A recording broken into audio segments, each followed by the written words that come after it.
আমি আপনাদেরকে শুধু এটুকুই বলতে চাই, ইতিমধ্যে এটি ন্যাশনাল প্ল্যাটফর্মে এসেছে, অনেক সাংবাদিকরা নিউজ করেছেন এবং সোশ্যাল মিডিয়াতে আপনারা দেখেছেন রীতিমতো তোলপাড় সৃষ্টি হয়ে গেছে।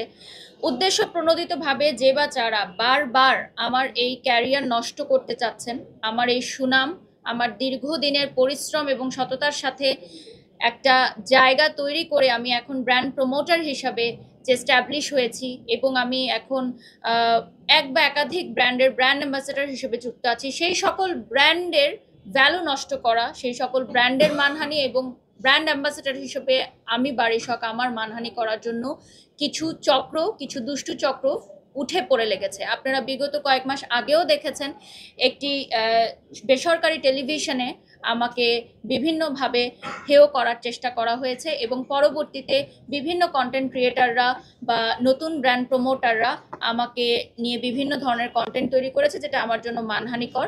এমনকি তারা আমাকে বয়কটেরও ডাক দিয়েছিল। সেই অবস্থা থেকে আমি শক্ত হাতে উঠে এসেছি এবং সেই ট্রমার মধ্যে দিয়ে আমি যখন ছিলাম, আমরা কোর্ট পর্যন্ত গেছি। সেখানে আমার আইনজীবী ছিলেন জান্নাতুল পিয়া, আপনারা দেখেছেন। ওই কেসটা এখনো চলমান আছে।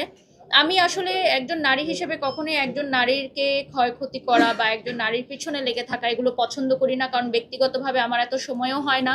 আমার এবং আমার হাজব্যান্ডের বেশ কিছু যৌথ বিজনেস আছে, আমি নিজেই অনেক ব্যস্ত থাকি আমার সংসার বাচ্চা নিয়ে। তো আমি সেই মামলা মোকদ্দমাগুলোকে আস্তে আস্তে স্টপ করেছি এবং আপনারা জানেন যে এই আইনি প্রসিডিউরগুলো একটু লেন্দি হয়। তো সেই জন্য ওগুলো এখনো চলমান আছে। যদি আমি চাই সেগুলোতে আরো বেশি সময় দিলে সেগুলো আরো দ্রুত আগাতো। কিন্তু এই যে আবারও পুনরায় সেই একই ব্যক্তিরা যারা আসলে এই হেলিকপ্টার শুটের সাথে যুক্ত ছিলই না, এবং সেই নারী উদ্যোক্তা উনি পরিচয় দিয়েছেন যে যেই ফ্রড ফ্রড ওনার নামটা হচ্ছে রোজা।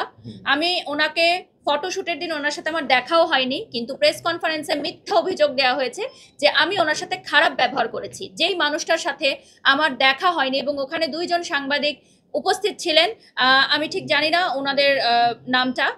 ওনারা নিজেরা রাজসাক্ষী যে আমার ওনার সাথে ওই দিন ফটোশুটে দেখা হয়নি এবং রিপন সাহেবও ছিলেন ওখানে। আমার রোজা সাথে ওনার সাথে আমার ফটোশুটের দিন কোনো দেখা হয়নি, তো খারাপ ব্যবহার বা দুর্ব্যবহারের কোনো প্রশ্নই আসে না। আর উনি যে বারবার উল্লেখ করছেন যে আমাদের কোম্পানি থেকে ওনার সাথে খারাপ ব্যবহার করা হয়েছে, আসলে হেলিকপ্টারটা যখন চলমান থাকে তখন অনেক বেশি সাউন্ড থাকে, সেখানে জোরে কথা বলতে হয়। জোরে কথা না বললে কোনো কথা শোনা যায় না, তো সেক্ষেত্রে জোরে কথা বলা মানেই কিন্তু দুর্ব্যবহার করা নয়। ওনাকে জিনিসটা বোঝানো হয়েছিল, যেটা রিপন সাহেব বুঝিয়েছেন। আমি এই সকল বিষয়টা একটু শর্টে বলে দেই। সেটা হচ্ছে আপনারা রিসেন্ট দেখেছেন যে যে প্রেস কনফারেন্সে আপনারা গেছিলেন, সেখানে অভিযোগকারী যিনি রোজা আছেন, যাকে এখন আমরা ফ্রড হিসাবে আপনাদের কাছে প্রমাণগুলো দিলাম, তার সাথে তার বড় বোন পরিচয় দেওয়া বা ছোট বোন পরিচয় দেওয়া যে নারী উদ্যোক্তা ছিলেন, এবং তার পাশে আরেকজন মেয়ে ছিলেন যার নামে আমার অলরেডি কোর্টে মামলা চলছে।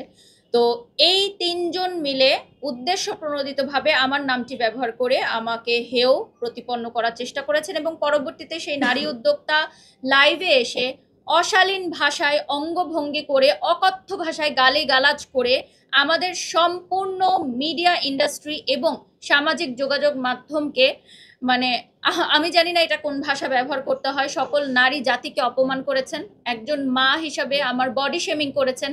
2025 সালেও এসে আমাদেরকে বডি শেমিং এর মতো জঘন্য বুলিং এর শিকার হতে হয়েছে।